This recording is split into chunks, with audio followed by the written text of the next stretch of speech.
araka izany tsy faly ireo afaka atao anatin'ity fanadinana BEPC iny mila ezaka kosa nefa ireo tsy nahavita izany fanadinana izany tsara ny torohevitra avy amin'ny manampahaizana manokana natokana ho amin'izany satria dia hiatrika fianarana vaovao indray izy ireo amin'ny taom-pianarana manaraka. Ny ankizy moa zany dia anisan'ny atao hoe tsy tokony hisaraka amin'ny fialamboly.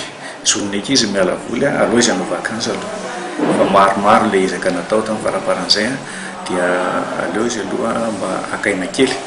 Na izany zany aza nefa dia tsy tokony ho adino tanteraka zany ny fianarana, tokony mba misy fanatevenana kely atao raha ohatra ka misy ny eto mantanteraka an'izany ny mamaky boky, ny mamonjy biblioteka reny, ny manaraka kory ho an'izay afaka manao an'izany. Ho an'ny tsy afaka moa dia azo atao koa ny mamadibadika ny kahie zany mba hisiany zavatra voatsia mandrakariva izay ilaina zany hitohizany ny zavatra ho atao amin'ny kilasy izay idirany manaraka.